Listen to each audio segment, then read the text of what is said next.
एक बार की बात है, एक आदमी था। उस आदमी के 3 दोस्त थे और वह बड़े ही पक्के दोस्त थे। वह तीनों दोस्त हमेशा उस आदमी के आसपास ही रहते थे और उस आदमी को जिंदगी के हर मोड़ पर उन तीनों की किसी ना किसी तरह से जरूरत पड़ती रहती थी। तो उस आदमी का जब आखिरी वक्त आया, मतलब कि जब वह मौत और जिंदगी से लड़ रहा था, तो उसके पहले दोस्त ने उससे कहा कि मैं तो मौत को तो नहीं टाल सकता हूं, लेकिन मैंने हर परिस्थिति में, हर सिचुएशन में, चाहे अच्छी हो चाहे बुरी, हर परिस्थिति में तुम्हारा साथ दिया है। लेकिन अब मैं तुम्हें सिर्फ इस बात का भरोसा दे सकता हूं कि मैं तुम्हारा अंतिम संस्कार ठीक से करूंगा।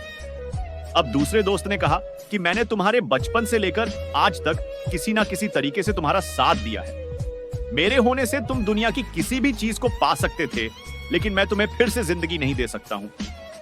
मैं पूरे तरीके से बेबस हूं और तुम्हारी कुछ भी मदद नहीं कर सकता हूं। अब जो तीसरा दोस्त था, उसने इस आदमी से कहा कि दोस्त, तुम अपनी सिचुएशन से परेशान मत होना। मैं हमेशा से तुम्हारे साथ था और हमेशा तुम्हारे साथ ही रहूंगा, चाहे जिंदगी हो या मौत। मैं हमेशा तुम्हारे साथ ही रहूंगा। तुम इसके बाद जहां भी जाओगे, वहां भी मैं तुम्हारा साथ साया बनकर तुम्हारे साथ ही रहूंगा। अब मैं आपको बताता हूं कि उस आदमी के उन तीनों दोस्तों के नाम क्या थे और वह कौन थे। पहले दोस्त का नाम था परिवार वाले। हमें इस बात का भरोसा देते हैं कि आपका अंतिम संस्कार हम ठीक ठाक से कर देंगे। दूसरे दोस्त का नाम था पैसा, जिससे हम दुनिया की हर चीज को खरीद सकते हैं।